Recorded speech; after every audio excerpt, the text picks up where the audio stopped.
महाराष्ट्रातील सार्वत्रिक विधानसभा निवडणुकीची घोषणा केलेली आहे आणि त्या अनुषंगानं आज आपण छत्रपती संभाजीनगर जिल्ह्यातील होणारी सार्वत्रिक निवडणुकीच्या अनुषंगानं एकंदरीत माहिती आपण सर्वांना द्यावी। आणि लोकसभा सार्वत्रिक निवडणूक संपन्न झाली, त्यामध्ये आपण सर्वांनी निवडणूक विभागाला खूप चांगल्या पद्धतीनं सहकार्य केलेलं आहे। लोकसभेच्या पूर्ण प्रक्रियेमध्ये मीडियाचं, मग ते प्रिंट मीडिया असेल, इलेक्ट्रॉनिक मीडिया असेल, सोशल प्लॅटफॉर्म असतील, आपण सर्वांनी खूप चांगलं सहकार्य केलेलं आहे। आपल्या जिल्ह्यात कुठेही अफवा, चुकीच्या बातम्या किंवा लोकांच्या मनामध्ये, मतदारांच्या मनामध्ये संभ्रम निर्माण होईल अशी कुठलीही बातमी आपल्याकडून दिली गेलेली नाही। काही ठिकाणी काही प्रसंग आले, पण आपल्यापैकी काही जणांनी कॉन्टॅक्ट करून त्याची विधानसभा सार्वत्रिक निवडणूक 2024चा निवडणूक कार्यक्रम माननीय भारत निवडणूक आयोगाने काल घोषित केलेला आहे। त्या अनुषंगानं आज आपण या ठिकाणी आपल्या जिल्ह्यातील संपूर्ण माहिती देण्यासाठी आपणा सर्वांना निमंत्रित त्या ठिकाणी केलं होतं। आपल्या जिल्ह्यामध्ये एकूण 9 विधानसभा मतदारसंघ आहेत। 9 विधानसभा मतदारसंघामध्ये जवळजवळ 31,76,000 पेक्षा जास्त मतदार हे 3,273 मतदान केंद्रावर मतदान प्रक्रिया पार पाडणार आहेत, मतदान करणार आहेत। त्यासाठी आपण जिल्हाभरामध्ये 16,000 पेक्षा जास्त अधिकारी कर्मचाऱ्याची नियुक्ती या ठिकाणी केलेली आहे। त्यांचं प्रशिक्षण संपन्न झालेलं आहे। संपूर्ण निवडणूक विभाग आणि पोलीस विभाग हा निवडणूक घेण्यासाठी पूर्णपणे सज्ज झालेला आहे। अतिशय पारदर्शक वातावरणामध्ये आपण या ठिकाणी निवडणूक प्रक्रिया घेणार आहे। त्यासाठी आपल्या माध्यमातून मी सर्व राजकीय पक्षाचे पदाधिकारी, मतदार, निवडणूक विभाग, इतर अधिकारी विभाग सर्वांना मी विनम्र आवाहन करतो की या लोकशाहीच्या महोत्सवामध्ये आपण आता सर्वजण दिवाळी सण साजरा करणार आहोत। त्याचबरोबर हा लोकशाहीचा सुद्धा सण, हा उत्सव आपण सर्वांनी मोठ्या आनंदाने साजरा करावा। मतदारांनी मोठ्या संख्येने मतदानासाठी यावं, त्यासाठी आम्ही प्रत्येक मतदान केंद्रावर मतदारांना सर्व त्या सुविधा ज्या भारत निवडणूक आयोगाने आम्हाला निर्देशित केलेल्या आहेत त्या सुविधा तर आम्ही देणारच आहोत, पण त्यासोबतच आणखी जास्तीच्या सुविधा आमच्या महिला मतदार भगिनीसाठी, येणाऱ्या वयोवृद्ध मतदारांसाठी आम्ही सुविधा उपलब्ध करून देणार आहोत। ज्या मतदारांचं वय 85 पेक्षा जास्त आहे अशा मतदारांना घरी बसून मतदान करण्याची संधी आयोगाने उपलब्ध करून दिलेली आहे। त्याच्यासाठी सुद्धा आमचे जे बूथ लेवलचे ऑफिसर आहेत, आमचे निवडणूक विभागाचे कर्मचारी त्यांच्या घरी जातील, जो नमुना 12D असतो जो भरून त्यांच्याकडून घेतील आणि ज्यांना घरी बसून करायचं आहे, हे काही कंपल्सरी नाही आहे, परंतु ज्यांना घरी बसून मतदान करायचं आहे असे दिव्यांग मतदार आणि 85 पेक्षा जास्त असलेले वय असलेल्या मतदारांना सुद्धा माझं विनंती असणार आहे की आपण या संधीचा आपण फायदा घ्यावा। मागच्या विधानसभेमध्ये 65% मतदान झालेलं होतं। माझी या निमित्तानं जिल्हाभरातील सर्व मतदार बंधू भगिनींना विनंती आहे की आपण मोठ्या संख्येनं मतदानाच्या दिवशी बाहेर या, आवर्जून मतदान करा आणि आपल्या जिल्ह्याचं एक रेकॉर्ड ब्रेक मतदान या वर्षीच्या विधानसभा निवडणुकीमध्ये व्हावं, यासाठी मतदार बंधू भगिनींनी सहकार्य करावं असं मी विनंती करतो।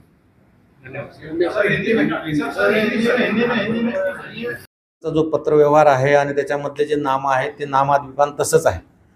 त्याच्यामुळे त्याच्यामध्ये जर समजा मध्यंतरीच्या काळामध्ये बदल झाला तर आम्ही तुम्हाला निश्चितपणे कळवू।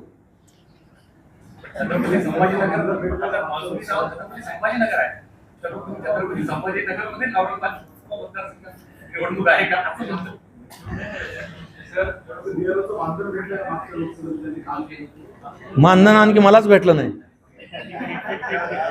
निवडणूक प्रक्रियेमध्ये काम करणारे मतदान केंद्रावरचे जे लोक आहेत त्यांना मानधन दिले गेलेलं आहे।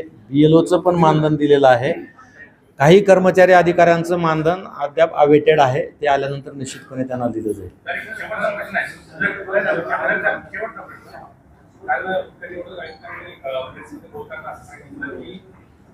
मतदान मोजणी जेव्हा सुरू होते 8 वाजता सगळी टीम जाते, तुमचं प्रिपरेशन होतं आणि त्याच्यापूर्वीच बाहेर बातमी येते की या मतदारसंघातून हा आघाडीवर आहे, तो आघाडीवर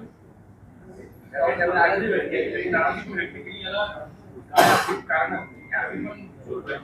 तर मला सांगायचं हे आहे की मतदान नोंदणी केंद्रावर प्रवेश होतो आणि ती लोक आपण माहिती स्प्रेड करतात आणि ज्यांना अधिकृत आयोगाने दिलेले आहे, परवानगी दिलेली आहे, आपण जाऊन काम करण्याची बातमी त्यांना पोलीस यंत्रणा आतमध्ये जाऊ देत नाही. आता तुम्ही लोकसभेच्या निवडणुकीनंतर फ्री असणार आहात, कारण की एक्झामिनरच्या भूमिकेतून असणार आहात.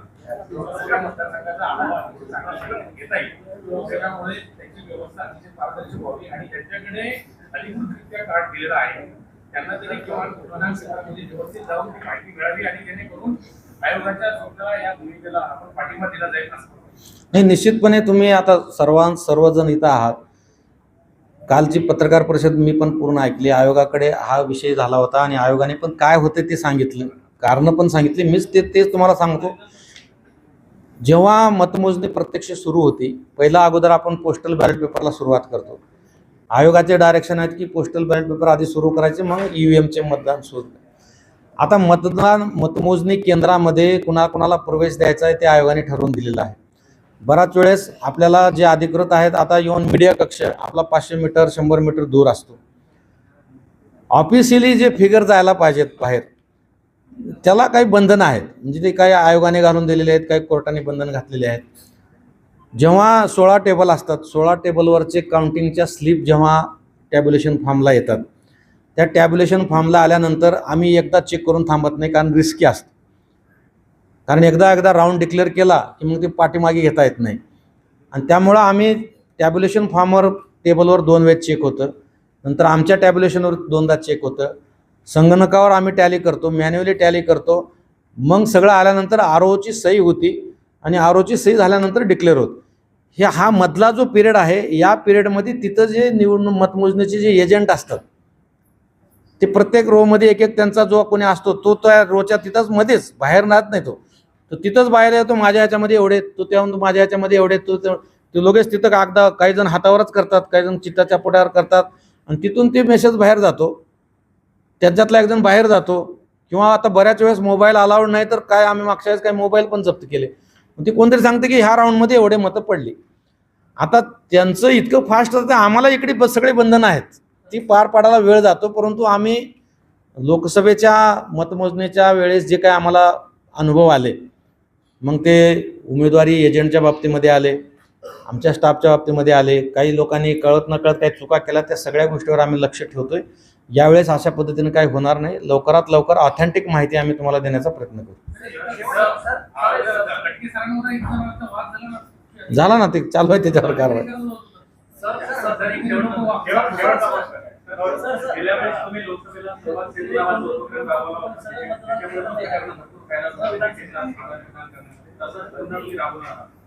मी सुरुवातीला सांगितलं, संवाद सेतू मागच्या वेळेस राबवला होता, कारण मीच RO होतो, मीच DO होतो. आता RO हे 9 ठिकाणी विखुरलेले आहेत, पण तरीसुद्धा आपल्याशी चर्चा करण्याचा सातत्यानं माझा प्रयत्न राहणार आहे. मी चालू ठेवेल चर्चा करायला, आपल्याशी चर्चा करायला मला काही अडचण नाही.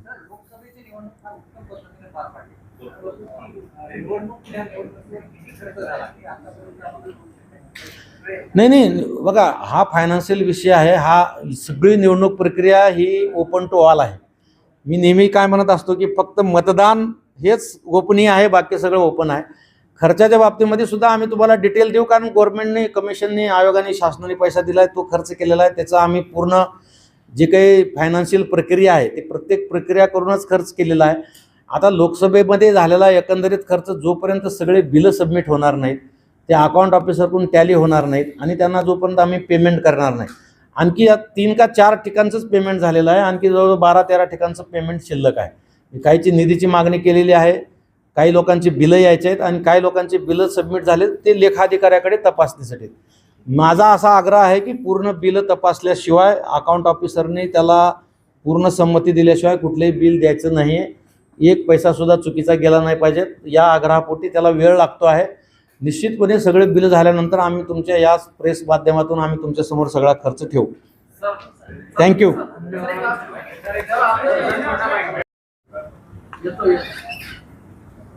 नमस्कार पत्रकार बंधू भगिनींनो. माननीय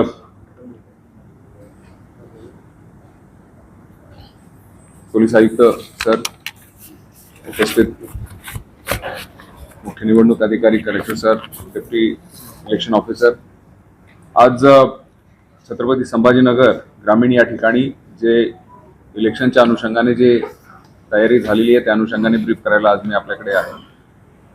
आमच्याकडे एकूण 6 मतदारसंघ कॉन्स्टिट्यूट असेंब्ली सेक्शन्स आहेत आणि त्यात जवळपास 1253 पोलिंग स्टेशन्स आहेत आणि 2013 पोलिंग बूथ्स आहेत. याची व्हलनरेबिलिटी क्रिटिकल मॅपिंग झालेली आहे. सगळ्यात महत्त्वाचं, ह्या दरम्यान करण्यात येणारा जो प्रिव्हेंटिव्ह ॲक्शन प्लॅन आहे तो आमचा रेडी आहे. त्यामध्ये मुख्यत्वे करून वेपन्स, जे लायसन्स्ड वेपन्स आहेत त्यांचं डिपॉझिशन, त्यानंतर इलिगल वेपन्स जे आहेत त्यांचं सीजर, वेगवेगळी जे प्रलोभनं दिले जातात, उदाहरणार्थ लिकर किंवा प्रोहिबिशनच्या कारवाया असतील, त्याचबरोबर कॅश सीजर आहे, त्या अनुषंगाने जे SST FST मध्ये जे डिप्लॉयमेंट आहे, त्याचबरोबर फिक्स पॉईंट्स नेमण्यात येणार आहेत. या दरम्यान जे बंदोबस्त, जो फोर्सचा डिप्लॉयमेंट आहे तो प्लॅन आमचा रेडी आहे. त्यांचा कम्युनिकेशन आणि अकॉमोडेशन प्लॅन रेडी आहे. बाहेरून येणारा जो काही बंदोबस्त आहे त्यामध्ये आम्हाला एकूण 10 स्टेट रिझर्व्ह पोलीस फोर्स आणि पॅरामिलिटरी फोर्स, सेंट्रल आर्म फोर्सेसचा, ज्यामध्ये 4 SRPF आणि 6 सेंट्रल पॅरामिलिटरी फोर्सेसच्या कंपनीज येणार आहेत. मुबलक प्रमाणात फोर्स डिप्लॉयमेंट झालेला आहे. जे प्रिव्हेंटिव्ह ॲक्शनमध्ये विशेष करून जे आमची प्रस्तावित यादी असते, ज्यामध्ये तडीपारी ज्यांना कारवाई करायच्या आहेत, NPW वॉरंट जे आहेत त्यांचे एक्झिक्युशन, समन्स वॉरंटची तामिली, ह्या प्रकारची जी पूर्ण तयारी आणि लिस्ट तयार करण्यात आलेली आहे. मुख्य आमचं लक्ष राहील ॲब्स्कॉन्डर्स आणि वॉन्टेड अक्युज्ड, जे मागे पुढे जाऊन कुठे इलिगल ॲक्टिव्हिटीजमध्ये किंवा इलेक्शन प्रोसेसमध्ये डिस्ट्रप्शन करण्याचा प्रयत्न करतील, त्यांच्यावर सुद्धा कारवाया करण्यात येतील. आमची पूर्ण तयारी झालेली आहे आणि मला विश्वास आहे की आपण अतिशय शांत आणि ज्याला म्हणतो न्यूट्रल ॲटमॉस्फिअरमध्ये हे इलेक्शन्स कंडक्ट करू शकतो. धन्यवाद. अधिकारी आणि मनुष्यबळ, आमच्याकडे एकूण जो लागणारा बंदोबस्त आहे तो एक ॲडिशनल SP आणि त्याचबरोबर जवळपास 2415 स्टाफ आणि होमगार्ड्स 1486, त्याचबरोबर 4 SRPFचे कंपनीज आणि 6 सेंट्रल पॅरामिलिटरी फोर्सेसचे कंपनीज. शहरी आणि ग्रामीण दोन्ही भागामध्ये शस्त्रांचा उल्लेख केला जमा करायचा. ती आम्हाला काही संख्या मिळेल का? ग्रामीण भागात किती शस्त्र परवाने आहेत शहरी भागात? साधारण 550च्या आसपास परवाने आहेत आणि तेवढ्याच कमी जास्त प्रमाणात शस्त्र असतात. काही ठिकाणी काहींना परवाने असतात, ते घेतलेले नसतात, तर एकंदरीत तेवढे परवाने असतात. त्यात ज्यांना एक्झेम्पशन, उदाहरणार्थ वेगवेगळ्या कॅटेगरीचे एक्झेम्पशन असतात, एक जे बँकवाले असतील किंवा जे स्पोर्ट्समन आहेत किंवा ज्यांना सिरियस थ्रेट असू शकतो आणि त्यांचा कुठेही क्रिमिनल रेकॉर्ड नाही आहे आणि जे इलेक्शन प्रोसेसमध्ये कोणी इन्व्हॉल्व नाही, अशा लोकांना एक्झेम्पशन सोडून बाकी 100% वेपन्स आपण जमा करून देतो.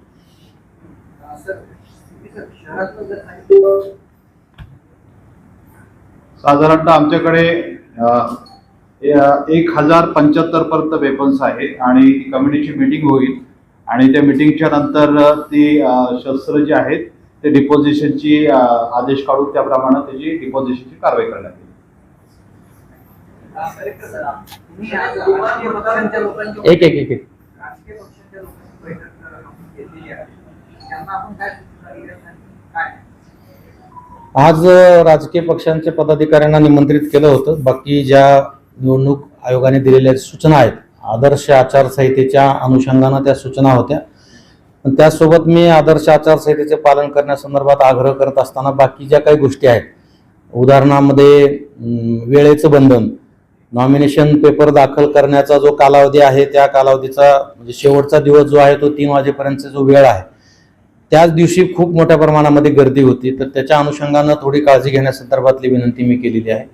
त्याचबरोबर उमेदवारी अर्ज जो आहे आणि त्या अर्जासोबत जे प्रतिज्ञापत्र दाखल करावं लागतं, त्या अर्जाचा आणि प्रतिज्ञापत्राचा अभ्यास प्रत्येक उमेदवारांनी आणि त्यांच्या पक्षाने करावा, जेणेकरून त्याच्यामध्ये कुठलेही कॉम्प्लिकेशन नंतर निर्माण होणार नाही आहे. आणि मग छाननीच्या वेळेसच उगाच मग चुकीचा फॉर्म भरून रिजेक्ट झाल्यानंतर मग त्या ठिकाणी कॉम्प्लिकेशन निर्माण होतात. त्यामुळं आता वेळ आहे, तर तुम्ही त्याचा अभ्यास करा. आम्ही आमच्याकडे सुद्धा प्रत्येक विधानसभेच्या RO ऑफिसमध्ये त्यांना मदत आणि मार्गदर्शन करण्याकरता एक टीम गठीत केलेली आहे, त्याचा पण तुम्ही लाभ घ्या. त्यानंतर परवानगी देण्यासाठी आम्ही प्रत्येक ROकडे एक खिडकी योजना तयार केलेली आहे. आपल्याला परवानगी मिळेल, फर्स्ट कम फर्स्ट बेसवर परवानगी मिळेल, कुणालाही त्याच्यामध्ये मागे पुढे केलं जाणार नाही. या संदर्भामध्ये आपणही दक्षता घ्या आणि यंत्रणेला कुठेही पोलीस अधिकारी किंवा महसूल अधिकाऱ्यांना दमदाटी वगैरे करून आम्ही उशिरा येऊन अगोदर आम्हाला परवानगी द्या, अशा प्रकारचे करू नका. आम्ही निवडणूक यंत्रणेला सहकार्य करा. आम्ही 100% पारदर्शक मतदान प्रक्रिया पार पाडणार आहोत. त्यासाठी तुमचं सहकार्य अपेक्षित आहे, असं मी त्यांना विनंती केलेली आहे. तर दुबार मतदारांना आतापर्यंत किती वगैरे जर किती केस झाले तर राजकीय पक्ष या ठिकाणी उपस्थित माननीय जिल्हाधिकारी साहेब, सहनिवडणूक अधिकारी साहेब, माझे सहकारी ग्रामीणचे पोलीस अधीक्षक, या ठिकाणी उपस्थित सर्व पत्रकार बंधूंनो, गेल्या जवळपास महिन्यापासून आम्ही कलेक्टर साहेबांशी वेळोवेळी वेगवेगळ्या विषयावरती येणाऱ्या निवडणुकीच्या संदर्भामध्ये सविस्तर बैठका घेतलेल्या आहेत आणि याचे नियोजन आणि पूर्वतयारी जवळपास 1 महिन्यापासूनच आमच्या सर्व अधिकाऱ्यांची चाललेली होती. या अनुषंगाने चांगल्या प्रकारे नियोजन आणि कोऑर्डिनेशन हे प्रत्येक स्तरावरती आमच्या पोलीस स्टेशन, ACP, DCP लेवलवरती आणि आयुक्त च्या लेवलवरती देखील चांगल्या प्रकारे आमचं चाललेलं आहे. त्या अनुषंगाने सविस्तर म्हणजे निवडणुकीची प्रक्रिया आहे ती कोणत्याही प्रकारे शांततेत सुरू असते आणि नागरिकांना जसं आता कलेक्टर साहेबांनी सांगितले की लोकशाहीचा हा महाउत्सव हा कसा चांगल्या प्रकारे आपल्याला साजरा करता येईल आणि लोकांचं जास्तीत जास्त कसं मतदान होईल या अनुषंगाने हा सर्व प्रशासनाचा प्रयत्न राहणार आहे. त्या अनुषंगाने बंदोबस्ताची सविस्तर नियोजन आणि तयारी केलेली आहे. आपल्याकडे जवळपास 4 DCP आहेत, 7 ACP, जवळपास 70 पर्यंत PIs आणि APIs आणि जवळपास 125 आपले PSIs आणि जवळपास 3500 पोलीस आमचे अंमलदार या बंदोबस्ताला हजर राहतील. आमच्याकडे जवळपास 500 होमगार्ड्स बंदोबस्ताला आम्हाला बाहेरून मिळणार आहेत. त्याचबरोबर सेंट्रल पॅरामिलिटरी फोर्सेसच्या जवळपास 8 कंपन्या ह्या म्हणजे त्याच्या 4 कंपन्या ह्या सेंट्रल पॅरामिलिटरी फोर्सेसच्या आहेत आणि 4 कंपन्या ह्या SRPFच्या आहेत. त्यापैकी 2 सेंट्रल पॅरामिलिटरी फोर्सेसच्या कंपन्या या उद्या छत्रपती संभाजीनगरमध्ये दाखल देखील होणार आहेत आणि त्याचं एरिया डॉमिनेशन्स आणि निर्भीडपणे मतदान होण्याकरता संपूर्ण शहरामध्ये त्याचं सविस्तर बंदोबस्ताचं आणि त्यांचं एरिया ॲक्लिमेटायझेशनचं नियोजन देखील आम्ही सविस्तर त्या प्रकारे केलेलं आहे.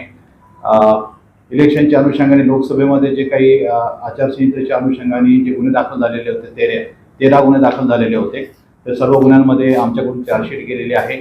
त्याचबरोबर आमचा आयुक्तालय लेवलचा तो प्रिव्हेंटिव्ह ॲक्शनचा जो प्लॅन आहे तो देखील सविस्तर तयार आहे. त्याचबरोबर आदर्श आचारसंहितेच्या अनुषंगाने जे काही शस्त्र जमा करण्याचे आदेश होतील, त्याचबरोबर सिक्युरिटीचा देखील जो आढावा घेतला जाईल त्या अनुषंगाने योग्य ती प्रभावी कारवाई ही आमच्याकडून केली जाईल. त्याचबरोबर मतदारांना प्रलोभन दाखवण्याकरता ज्या ज्या गोष्टींचा वापर केला जाईल त्या सर्व बाबींवरती प्रभावी कार्यवाही ही पोलीस प्रशासनाकडून ठेवण्याची तजवीज ठेवलेली आहे. मला खात्री आहे की आमचे सर्व पोलीस अधिकारी आणि आमचे सर्व विभागाचे अंमलदार हे कलेक्टर ऑफिस आणि त्याचबरोबर बाकी सर्व निवडणूक प्रक्रियेशी संबंधित असलेले यंत्रणा आहे त्यांच्याशी योग्य प्रकारे नियोजन ठेवून प्रचाराच्या दरम्यान, त्याचबरोबर मतदानाच्या दिवशी आणि मतदानाच्या नंतर मतमोजणीच्या दरम्यान देखील आणि मतमोजणी नंतर देखील योग्य तो प्रभावी बंदोबस्त ठेवून शांततेत आणि सुरक्षित निश्चित ही निवडणूक पार पडतील अशी मला खात्री आहे.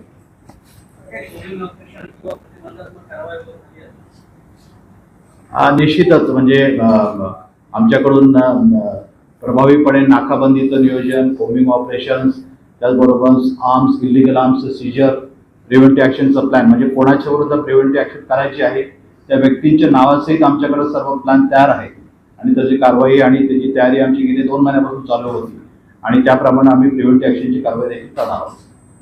निवडणुकीला समोर ठेवून त्याच्यामध्ये कुठल्याही किरकोळ घटना जरी झाल्या तरी त्याला महिन्यापर्यंत वाढलेले आणि आता निवडणुकीचं वातावरण तर त्या अनुषंगाने पोलिसांचं ऍक्शन काम कसं असू शकतं. जेव्हा जेव्हा कुठल्याही प्रकारची घटना घडलेली आहे तर योग्य प्रकारे आणि प्रभावीपणे गुन्हे दाखल केलेले आहेत, आरोपींना अटक झालेली आहे आणि कुठलाही छोटाही प्रकार असेल, परवा दिवशी तुम्हाला माहिती आहे की जी काही घटना घडली तर आमचे जवळपास 200 कर्मचारी आणि मी स्वतः माझे सर्व DCP ACP अर्धा तासामध्ये सगळेच रात्री 1:30 वाजता तिथे लगेच पोहोचलो होतो त्याच्यामुळे निश्चितच कोणती, आणि आता तर आमच्याकडे सेंट्रल पॅरामिलिटरी फोर्सेस आणि SRPचा प्रभावी उपलब्धता आहे. त्याच्यामुळे निश्चितच कोणत्याही प्रकारची जातीय सलोखा बिघडण्याची जर परिस्थिती उद्भवली ती अत्यंत कडकपणे हँडल केली जाईल.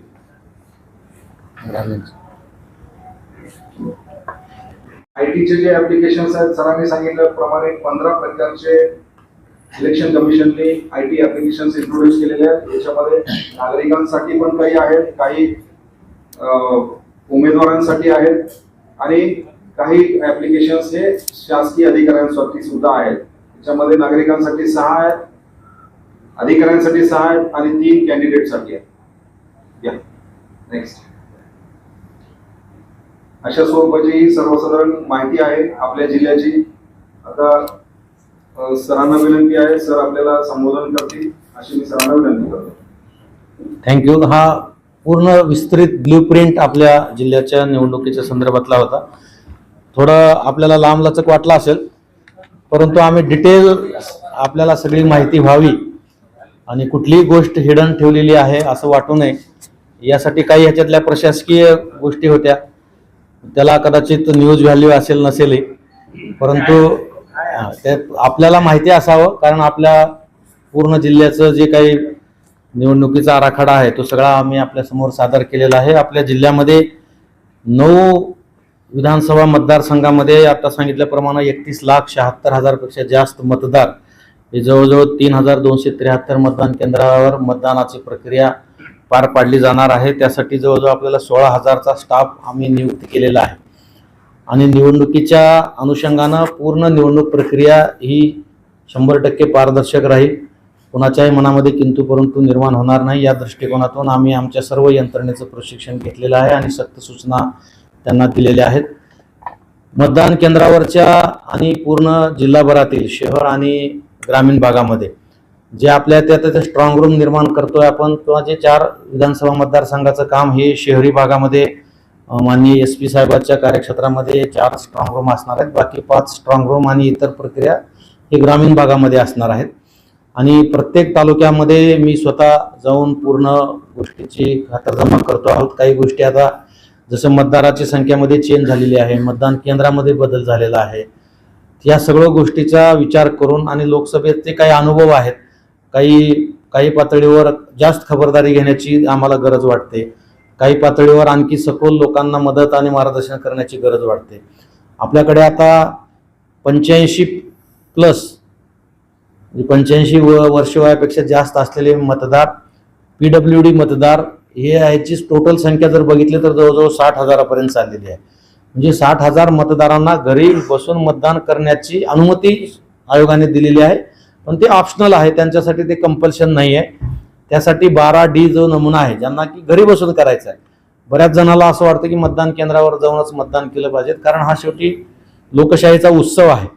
त्यामुळे मागच्या वेळेस पण सर्व मतदारापर्यंत आमची यंत्रणा गेली होती, परंतु बऱ्याच जणांनी सांगितलं की आम्ही मतदान केंद्रावर मतदान करणार आहे.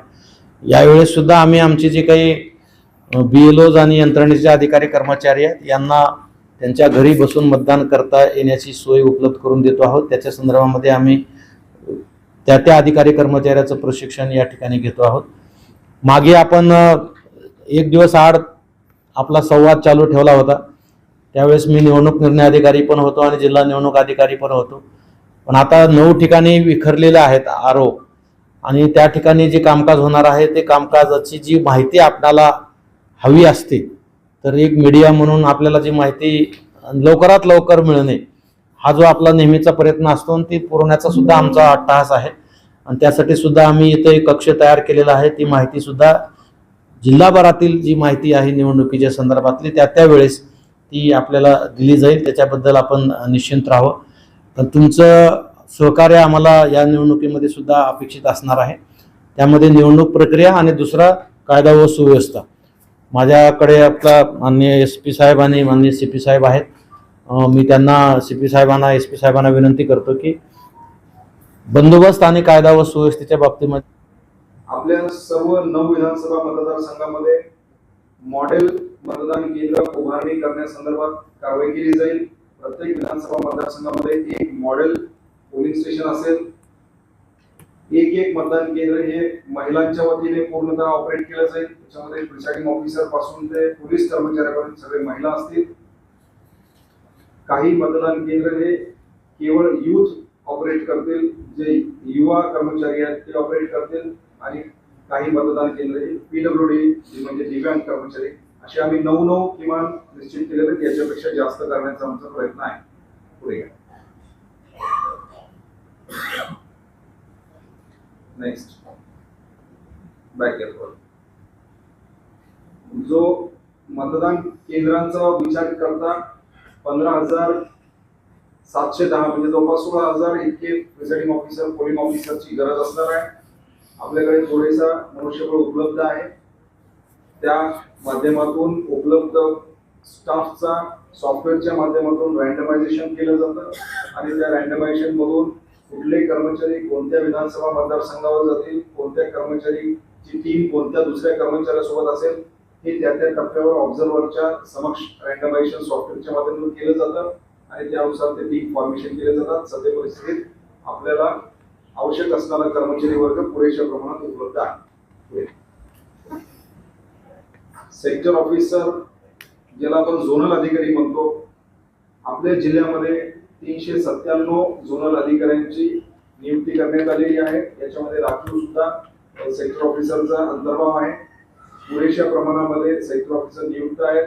यांचं प्रशिक्षण झालेलं आहे. शेवटच्या 7 दिवसामध्ये या सेक्टर ऑफिसर्सला एक्झिक्युटिव्ह मॅजिस्ट्रेटचे पॉवर्स डेलिगेट केले जातात. ते त्यांच्या सेक्टरचे एक्झिक्युटिव्ह मॅजिस्ट्रेट म्हणून काम करत असतात. यांच्यासोबत सेक्टर पोलीस ऑफिसरची देखील डिप्लॉयमेंट केलेली आहे. सेक्टर पोलीस ऑफिसर सुद्धा सेक्टर ऑफिसरच्या संख्येची समतुल्य इतक्या प्रमाणामध्ये उपलब्ध आहेत आणि ते जॉईंटली काम करतात. अशी मतदान केंद्र ज्या ठिकाणी मतदारांवर प्रभाव टाकण्याचा प्रयत्न होतो किंवा भूतकाळामध्ये काही अशी घटना घडलेली आहे, मतदानापासून वंचित ठेवलं किंवा मतदानाच्या दिवशी तिथे काही लॉ अँड ऑर्डरचा इश्यू झालेला आहे, काही FIR झालेला आहे, अशा सर्व बाबींचा विचार करून किंवा मतदान मागच्या विधानसभेमध्ये मागच्या लोकसभेमध्ये 90% पेक्षा जास्त झालं आणि पैकी एकाच उमेदवाराला 75% पेक्षा जास्त मतदान झालेलं आहे किंवा 10% पेक्षा कमी मतदान झालं आहे एकूण, अशा या क्रायटेरियांचा विचार करून क्रिटिकल मतदान केंद्र निश्चित केली जातात. आणि ती क्रिटिकल मतदान केंद्र आहेत त्या ठिकाणी ऍडिशनल पोलीस फोर्स, ज्याच्यामध्ये सेंट्रल रिझर्व्ह पोलीस फोर्सचे पोलीस असतात, वेबकास्टिंग सोबत अजून ऍडिशनल मायक्रो ऑब्झर्व्हर तिथे असतात, व्हिडिओग्राफर सुद्धा तिथे तैनात केले जातात. जिल्ह्यामध्ये असलेल्या एकूण मतदान केंद्रांच्या 50% वेबकास्टिंग करण्याच्या सूचना होत्या. यावेळेस आयोगाने सांगितलं की शहरी भागातल्या सर्व मतदान केंद्रावर वेबकास्टिंग करायचं आणि ग्रामीण भागातल्या 50% मतदान केंद्रावर वेबकास्टिंग करायचं. म्हणजे या सर्व मतदान केंद्रावर 2-2 कॅमेरे लावले जातील आणि आतमध्ये काय ऍक्टिव्हिटीज होत आहेत आणि बाहेर काय ऍक्टिव्हिटीज होतात या सर्व ऍक्टिव्हिटीवर इलेक्शन कमिशन पासून ते ROच्या ऑफिस मधल्या नोडल अधिकाऱ्यांना सगळ्यांचं लक्ष असणार आहे. यापुढे जे आम्हाला आवश्यक आहेत पुरेसे प्रमाणामध्ये EVMs आपल्या जिल्ह्यामध्ये उपलब्ध आहेत. फर्स्ट लेवल चेकिंग सगळ्या EVM ची झालेली आहे आणि आता आयोगाने जो कार्यक्रम दिलेला आहे त्याच्यानुसार रँडमायझेशनच्या माध्यमातून कुठलं कंट्रोल युनिट, कुठलं बॅलेट युनिट आणि कुठलं VVPAT ही कोणत्या मतदारसंघाला अलोकेट करायचं याचं रँडमायझेशन केलं जाईल आणि ते मतदान केंद्र मतदारसंघाला दिले जातील. नंतर ऑब्झर्व्हरच्या उपस्थितीत सेकंड रँडमायझेशन केलं जातं. याच्यामध्ये कुठलं VVPAT, कुठलं EVM म्हणजे CUBU एक पेअर मध्ये होईल, जॉईंट ते ठरतं आणि त्याच्यानंतर मग मतपत्रिका लावण्याची प्रक्रिया केली जाते. आपल्या जिल्ह्यामध्ये आपल्याला जे बॅलेट युनिट, कंट्रोल युनिट आहेत ते पुरेशा प्रमाणामध्ये उपलब्ध आहेत. त्याची संख्या आपल्या इथे डिस्प्लेवर दाखवलेली आहे. कंट्रोल युनिट 4,516, VVPAT 4,610 आणि 9,309 इतके बॅलेट युनिट आपल्याकडे उपलब्ध आहे. सर्व मतदान केंद्रांवर ज्या अश्युअर्ड मिनिमम फॅसिलिटीज असणं आवश्यक आहे, या सर्व फॅसिलिटीज अवेलेबल आहेत किंवा कसे याची खात्री करण्याकरिता मागच्या 4 महिन्यापासून सेक्टर ऑफिसर ROची टीम कार्यरत आहे. त्यांनी पाहणी केलेली आहे आणि आपल्या जिल्ह्यामध्ये जेवढी मतदान केंद्र आहेत तिथे मेजर पोर्शन मध्ये AMF फॅसिलिटी आज रोजी उपलब्ध आहेत.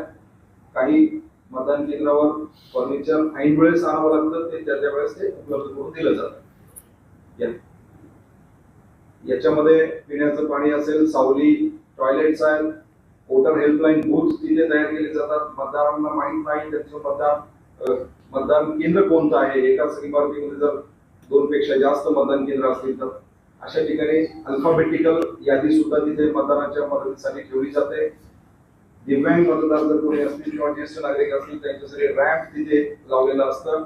मेडिकलच्या किट्स तिथे ठेवल्या जातात आणि जे दिव्यांग किंवा ज्येष्ठ नागरिक आहेत त्यांनी सक्षम ऍपच्या माध्यमातून जर का रिक्वेस्ट केली तर त्यांना व्हीलचेअरची सुद्धा त्या ठिकाणी उपलब्धता ठेवली जाते. ज्या माता आहेत, लॅक्टेटिंग मदर्स आहेत, त्यांचं बाळ जर लहान असेल त्यांना मतदान केंद्रावर यायचं असेल तर त्यासाठी मागच्या लोकसभेमध्ये सरांनी त्यांच्या संकल्पनेतून आपण ते अंगणवाडी सारख्या पाळणाघर तिथे सुरू केल्या होत्या. ते याही वेळेस आपण सुरू करणार आहोत. पुढे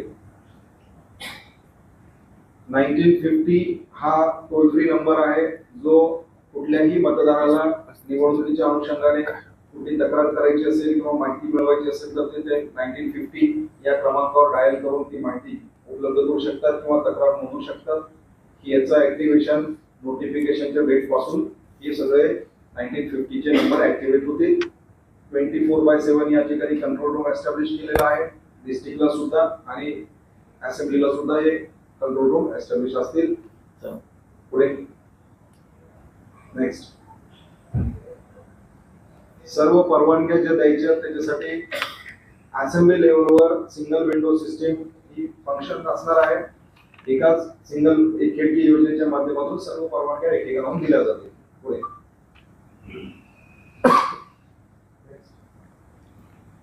हे विविध प्रकारच्या ज्या परवानग्या आहेत त्याचा तपशील इथे आहे.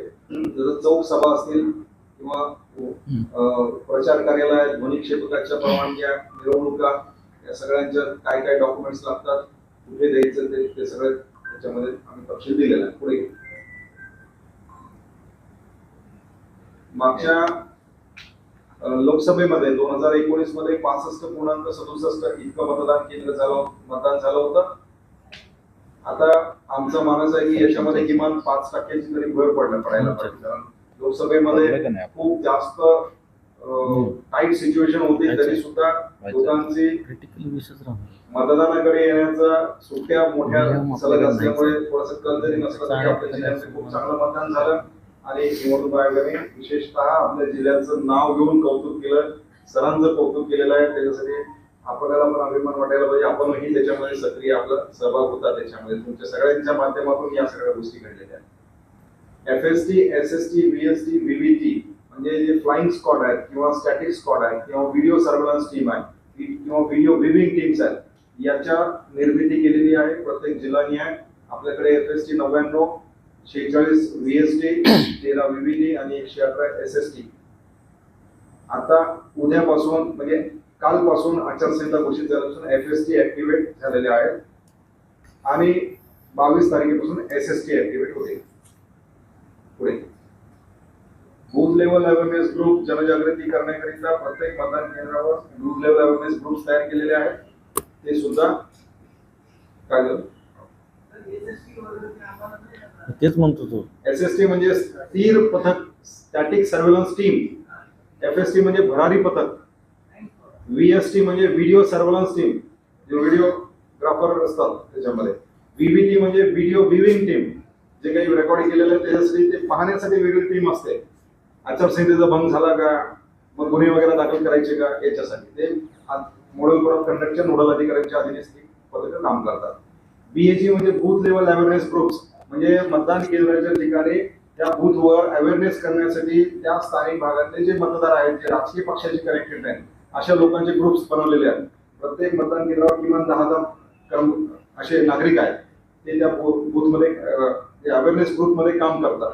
यांचं काम आहे की त्या भागामध्ये होत असलेल्या नवीन जे वोटर्स आहेत त्यांचं नाव एनरोल यादीमध्ये नसेल त्यांचं नाव यादीत घेणे, मतदानाच्या दिवशी मतदान केंद्रावर येण्यासाठी त्यांना प्रेरित करणे, प्रलोभनाला बळी पडू नये, कोणत्याही आमिषाला बळी पडू नये, कोणी देत असलेल्या धार्मिक आव्हानाला बळी पडू नये, जातीय तेढ तणाव निर्माण होणार नाही याची दक्षता घेण्याच्या अनुषंगाने तशी काही माहिती असेल तर ती वेळीच इन्फॉर्मेशन प्रोव्हाइड करणे हे त्या ग्रुपचं काम आहे. या पुढे मामी हे आहे ते आहे असं कुठलंही काही नाही झालं तर आपल्याला चांगल्या पद्धतीने निवडणुका या ठिकाणी पार पाडल्या जातील. आता डेप्युटी डी ओ साहेबांनी आपल्याला सांगितले बरेच ॲप झालेले आहेत, म्हणजे काही प्रत्येक वेळेस ऑफिसला येण्याची गरज नाही आहे. जवळजवळ 15 एक ॲप कमिशननी डेव्हलप केलेले आहेत. त्याच्यामध्ये उमेदवारासाठी काही आहेत, मतदारांसाठी काही आहेत, अधिकाऱ्यांसाठी काही आहेत, पक्षांसाठी काही आहेत. तर त्या सगळ्या ॲपचा जर आपण जास्तीत जास्त वापर केला तर मतदारांची पण सुविधा होईल. आणि बऱ्याच ठिकाणी शंका कुशंका निर्माण केल्या जातात आणि त्याला खतपाणी घातलं जातं. त्यामुळं माझी सर्व पक्षांच्या पदाधिकाऱ्यांना विनंती आहे की आपल्यापर्यंत काही बातमी आली किंवा कुणी काही चर्चा केली किंवा सोशल मीडियावर काय आली तरी अगोदर आपण आपल्या निवडणूक निर्णय अधिकाऱ्याशी संपर्क साधा, जिल्हा निवडणूक विभागाशी संपर्क साधा, त्याची शहानिशा करून मग पुन्हा पुढचे जे काही स्टेप्स आहेत कायदेशीररित्या आपल्याला सगळ्यांना घ्यायला आपण मोकळे आहोत. परंतु शहानिशा न करता कोणीतरी काहीतरी सांगतंय आणि त्याचा मग एकदम भाऊ होतो आणि मग ते चौकात करंगळे एवढा असलेला साप घरी जाईपर्यंत भांड एवढा होतो म्हणतो. तसं कोणतरी काहीतरी बघतं छोटं आणि सांगतंय काहीतरी मोठं, मग तो त्याला त्याच्यापेक्षा मोठं सांगतो.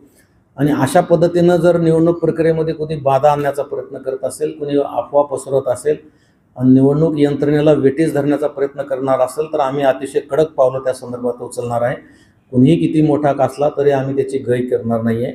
निवडणूक प्रक्रिया सुरळीत पार पाडणं ही फक्त निवडणूक यंत्रणेची जबाबदारी नाही आहे, तर ती सगळ्यांची जबाबदारी आहे. पदाधिकाऱ्यांची आहे, पक्षांची आहे, मीडियांची आहे, अधिकाऱ्यांची आहे, कर्मचाऱ्यांची आहे. त्या सगळ्यांना आपण सहकार्य कराल अशी अपेक्षा व्यक्त करतो. आपण आलात त्याबद्दल धन्यवाद. आता विधानसभा निवडणुकीची प्रक्रिया सुरू झालेली आहे. काल घोषणा झालेली आहे. 22 तारखेपासून आपल्याकडे उमेदवारी अर्ज स्वीकारले जाणार आहेत. त्या अनुषंगानं जिल्हाभरातील आपल्या एकंदरे 9 विधानसभा मतदारसंघ आहेत, त्याची सर्वसाधारण माहिती आणि निवडणुकीचा कार्यक्रम आमचे डेप्युटी डी ओ आदी सादरीकरणाच्या माध्यमातून सादर करतील आणि मग आपण चर्चा करू. धन्यवाद सर. सगळ्यांना नमस्कार. माननीय भारत निवडणूक आयोगाने काल महाराष्ट्र राज्यातील विधानसभा सार्वत्रिक निवडणूक कार्यक्रम घोषित केलेला आहे. त्याच्यानुसार कालपासून आचारसंहिता सुरू झालेली आहे. निवडणुकीची नोटीस म्हणजे नॉमिनेशन सुरू होण्याचा जो दिनांक आहे तो 22 ऑक्टोबर असेल आणि शेवटचा दिनांक नॉमिनेशन दाखल करायचा हा 19 ऑक्टोबर पर्यंत आहे. या दरम्यान प्राप्त झालेल्या सर्व नामनिर्देशन पत्रांची नोंदणी 30 ऑक्टोबर रोजी होईल आणि ज्या पण उमेदवाराला त्यांची नोंदणी मागे घ्यायची आहे त्याचा शेवटचा दिनांक हा 4 नोव्हेंबर असेल. दरम्यानच्या काळामध्ये ज्या काही शासकीय सुट्ट्या घेतलेल्या आहेत त्या दिवशी सुट्ट्या असणार आहे. मतदानाचा दिवस हा 20 नोव्हेंबर 2024 हा बुधवारी आहे. आपल्या जिल्हाधिकारी महोदयांनी मागच्या महिन्यामध्ये इलेक्शन कमिशनचा जो आढावा झाला त्याच्यामध्ये विशेष करून ही बाब हायलाईट केली होती.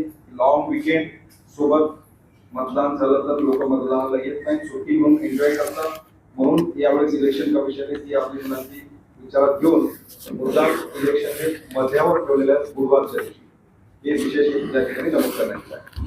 मतमोजणी ही 23 नोव्हेंबर रोजी होईल आणि इलेक्शनची पूर्ण प्रक्रिया 25 नोव्हेंबर 2024 पर्यंत संपेल. म्हणजे आचारसंहिता ही 25 नोव्हेंबर 2024 पर्यंत असणार आहे. सर्वसाधारणपणे आपल्या जिल्ह्यामध्ये एकूण 9 विधानसभा मतदारसंघ आहेत. या सर्व 9 विधानसभा मतदारसंघाचे निवडणूक निर्णय अधिकारीकडून उपजिल्हाधिकारी असणार आहेत आणि सहाय्यक निवडणूक निर्णय अधिकारी प्रत्येक विधानसभा मतदारसंघाला 3 आहेत.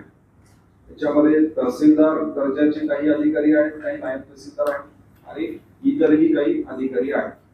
याच्यामध्ये आपल्या जिल्ह्यामध्ये एकूण मतदान केंद्रांची संख्या ही 3271 इतकी आहे. पूर्वी 2898 होती. त्याच्यामध्ये 185 ऑक्झिलरी मतदान केंद्र आपण तयार केले होते लोकसभेला. आता याच्यामध्ये 188 नवीन मतदान केंद्रांची भर पडत आहे. अशा स्वरूपामध्ये एकूण मतदान केंद्रांची संख्या ही 3271 असेल. याच्यामध्ये ग्रामीण भागामध्ये 2229 पोलिंग लोकेशन्स आहेत आणि अर्बन भागामध्ये शहरी भागामध्ये 421 लोकेशन्स आहेत. म्हणजे अशा इमारती ज्या ठिकाणी मतदान केंद्र स्थापित केले त्या इमारतींची संख्या इथे दर्शवलेली आहे. यापुढे घ्या.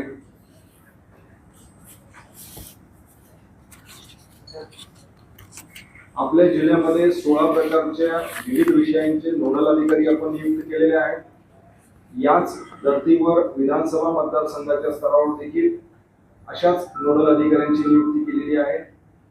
हे जिल्हा स्तरावरचे नोडल अधिकारी मतदारसंघाच्या नोडल अधिकाऱ्यांच्या सोबत कोऑर्डिनेशन करून कामकाज करणार आहेत. विविध विषय आहेत त्याच्यामध्ये अगदी आचारसंहितेपासून ते ऑब्झर्व्हरच्या व्यवस्थापनापर्यंत सगळे विषय असतात. पुढे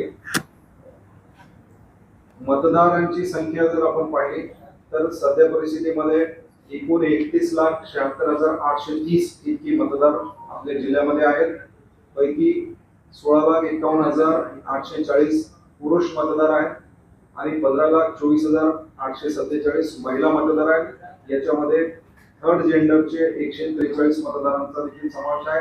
असे टोटल 31,76,830 इतके मतदार आपल्या जिल्ह्यामध्ये आहेत. यापुढे पुढे नेक्स्ट दिव्यांग आणि जे 85 पेक्षा जास्त वयाचे मतदार आहेत यांच्याकरिता होम वोटिंगची सुविधा उपलब्ध आहे. नोटिफिकेशन म्हणजे 22 तारीखला निवडणुकीची नोटीस प्रसिद्ध झाल्याच्या नंतर पुढच्या 5 दिवसामध्ये BLO फॉर्म 12D घेऊन अशा मतदारांच्या घरी जातील. या मतदारांनी जर काही चॉईस दिला, ऑप्शन दिला की आम्हाला होम वोटिंगचं ऑप्शन घ्यायचं तर त्यांच्यासाठी होम वोटिंगचा पर्याय उपलब्ध आहे. अदरवाईज रुटीन कोर्समध्ये ते मतदान केंद्रावर येऊन मतदान करू शकतात. तर PWD मतदारांची संख्या 27,784 इतकी आहे. दिव्यांग मतदार जिल्हा म्हणतो आणि 85 पेक्षा जास्त वय असलेल्या मतदारांची संख्या 40,609 इतकी आहे. सेना दलातील किंवा पॅरामिलिटरी फोर्सेस मधले जे मतदार आहेत यांची संख्या आपल्या जिल्ह्यामध्ये 2,508 इतकी आहे.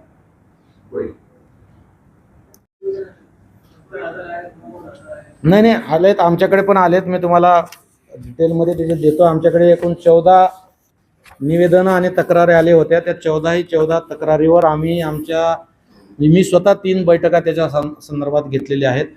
म्हणजे सांगताना फार असे आकडे मोठे होते, परंतु आमची संपूर्ण निवडणूक विभाग त्यासाठी मागच्या 2 महिन्यापासून काम करतोय. प्रत्येक शंका असलेल्या प्रत्येक मतदारांना आमच्या अधिकारी कर्मचाऱ्यांनी टच केलेला आहे, स्पर्श केलेला आहे.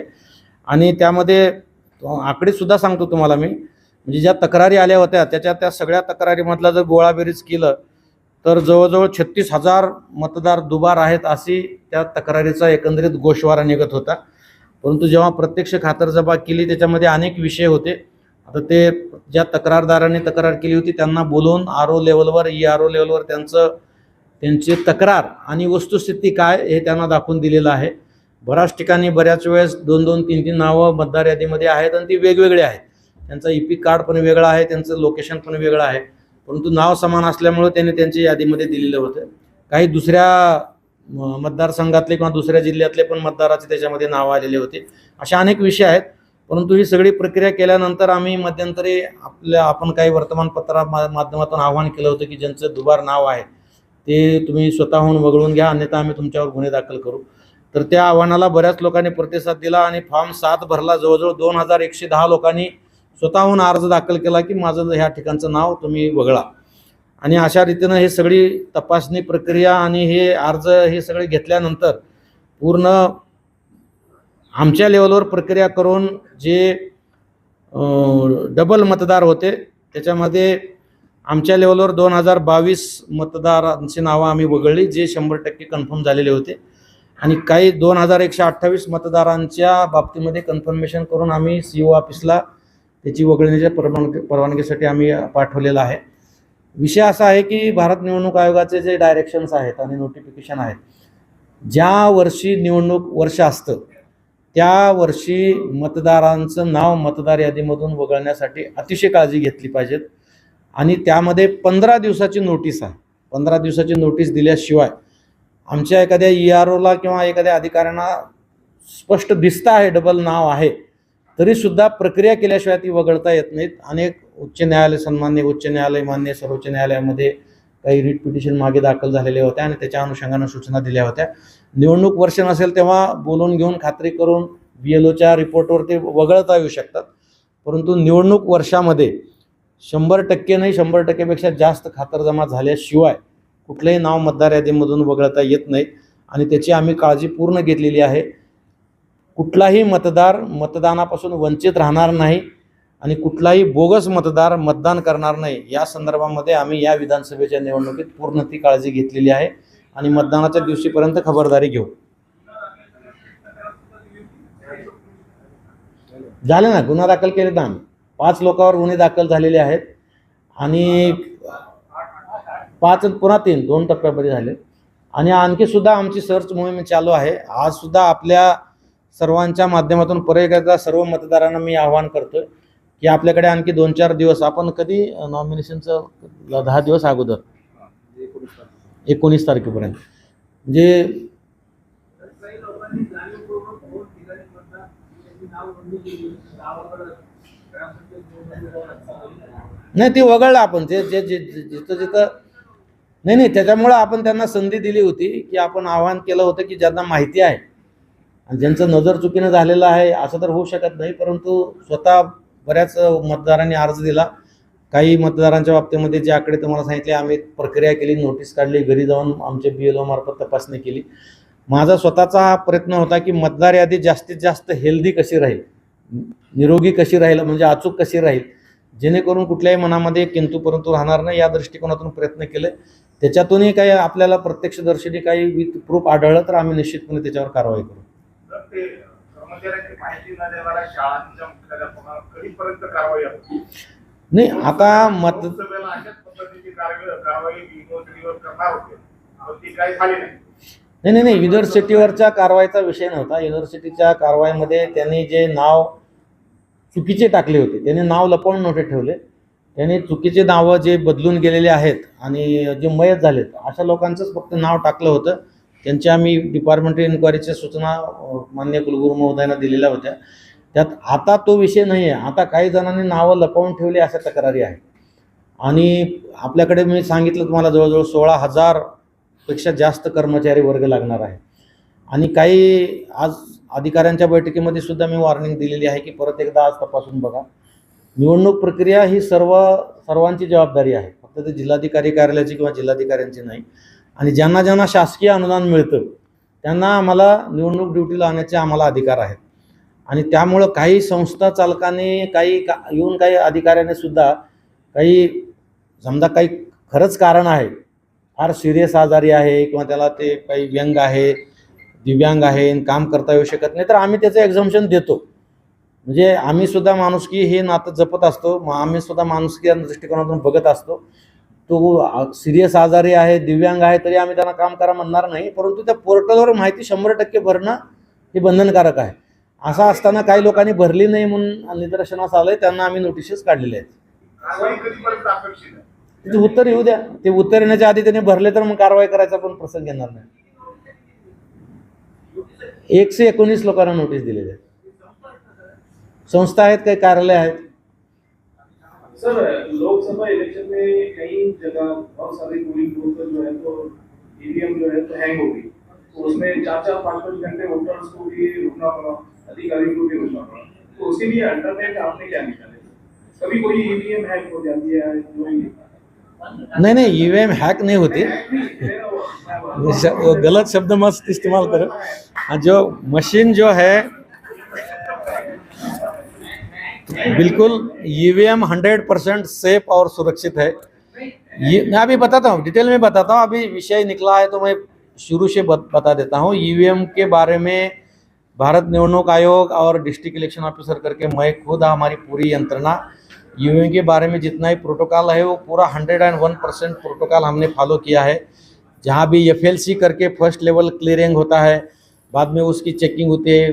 सारे पॉलिटिकल आप यकीन नहीं करेंगे, हमको कमीशन ने बोला था कि एक बार पॉलिटिकल पार्टी को इनवाइट कीजिए, पहले दिन लेटर दे दीजिए कि ये FLC का काम हो रहा है, आप आके देख लीजिए. आप यकीन नहीं करेंगे, हम अल्टरनेट डे को लेटर दिया है सारे पॉलिटिकल पार्टी को कि आइए और देखिए. तो कुछ लोगों आके देखे, वहाँ बैठ के पूरे प्रोसीजर समझे दिए.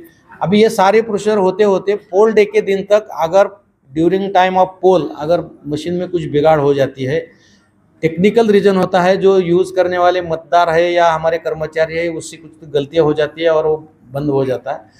तो हमने not only in city but in rural area also हमने ये प्रावधान अभी किया है कि ज़्यादा से ज़्यादा 10 या 15 मिनट में वहाँ अल्टरनेटिव मशीन पहुँच जाए। कई जगह पे मतदाता जो है उनकी लंबी लाइन देखने को मिली। उसका रीज़न ये है कि सवेरे 10 बजे तक 11 बजे तक कोई नहीं आया और 12 बजे सडन लोग आए तो लंबी लाइन तो लगने वाली है। तो मैं इस बार आपके माध्यम से सारे मतदारों को आह्वान करूंगा कि आप सवेरे जल्दी से जल्दी आइए। जहाँ पे भी भीड़ हुई है सिटी में हमने एक्स्ट्रा पोलिंग ऑफिसर दिया है। कुछ पोलिंग स्टेशन पे कुछ लोगों को पानी नहीं मिला, कुछ लोगों को शेड नहीं मिला।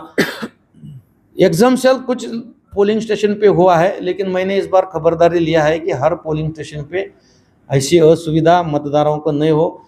इवन अभी जहाँ ऐसा हमारा एक्सपीरियंस है जहाँ की बहुत बड़ी लंबी लाइन लगने वाली है, लोकसभा का एक्सपीरियंस ध्यान में रखते हुए अगर लंबी लाइन लगने वाली है तो लाइन के बीच में हम कुछ बेंचेस या कुछ चेयर डालने का हमने प्रावधान करने का सोचा है, ताकि जो बुजुर्ग है या ज़्यादा देर खड़े नहीं रह सकते वो चलते चलते वो चेयर पे बैठ जाए, अपना नंबर आए कि आगे आ जाए। मतदाताओं की जितनी भी केयर करना है हम वो करेंगे। असेंबली इलेक्शन का programme honourable election commission of India ने जाहिर किया है। उस मुताबिक आज अपन यहाँ पे अपने ज़िले के जो 9 असेंबली सेगमेंट है वो 9 असेंबली सेगमेंट की जो इलेक्शन की तैयारी हो चुकी है उसकी मालूमात देने के लिए आप सबको यहाँ पे इनवाइट किया गया था। अपने ज़िले में 9 असेंबली सेगमेंट में करीबन 31,76,000 से अधिक मतदाता मतदान का प्रयोग करने जा रहे हैं। करीबन 3,273 पोलिंग स्टेशन इसके लिए बनाए गए हैं और ये पूरी प्रक्रिया जो है वो उसको अंजाम देने के लिए करीबन हमने 16,000 से भी ज़्यादा जो स्टाफ है उनका अपॉइंटमेंट किया है, उनका ट्रेनिंग हो चुका है। पूरे ज़िले में कायदा सुव्यवस्था, इलेक्शन प्रोसीजर और मतदान केंद्र की तैयारी और मतदाता जो यादी है, मतदारों की जो लिस्ट है वो हमने अपडेट किया है। पूरे ज़िले में शांतिपूर्ण मतदान हो, पूरा पारदर्शक मतदान हो, किसी भी मतदाता को कोई तकलीफ न हो जाए, इसका हमने पूरा प्रावधान किया है। और मुझे यकीन है कि आने वाले असेंबली इलेक्शन में पूरे ज़्यादा से ज़्यादा मतदार भाई बहन बाहर आएंगे और ज़्यादा से ज़्यादा मतदान करके अपने ज़िले का जो एक रिकॉर्ड है, पिछले असेंबली इलेक्शन में 65.67 कुछ तो पोलिंग हुआ था, इस बार इससे भी ज़्यादा पोलिंग हो जाएगा। और पोलिंग स्टेशन पे जो भी मतदाता आने वाले हैं उनकी सारी केयर हम करने वाले हैं, उनकी सारी सुविधा हम देने वाले हैं। तो मेरे आपके जरिए उन सब मतदाता को एक विनंती है कि आप मतदान के दिन पूरी ताकत के साथ बाहर आइए, मतदान केंद्र पे जाइए।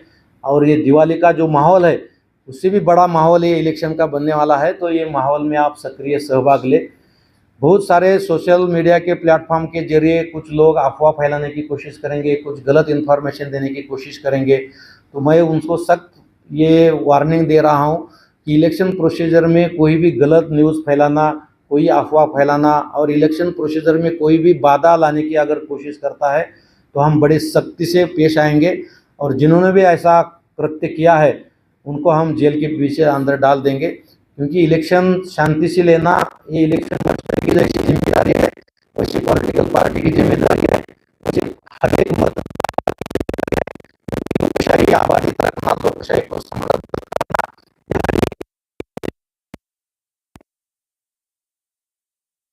करना, इलेक्शन प्रोसीजर चालू रहेगा। तो आप हमें सहयोग करें और पूरे जिले में शांति, सहयोग और हर्षोल्लास के साथ ये इलेक्शन प्रोसीजर पार पड़े, इसके लिए हमें सहयोग करें। धन्यवाद। सर, ये 3 जो मतदार संघ है शहर के, उसका नाम वैसे रहेगा या बदलेगा? नाम फिलहाल तो कमीशन ने कोई डायरेक्शन या कोई नोटिफिकेशन नहीं दिया है, जैसे ही कुछ चेंजेस हो जाएंगे हम आपको इत्तला कर देंगे।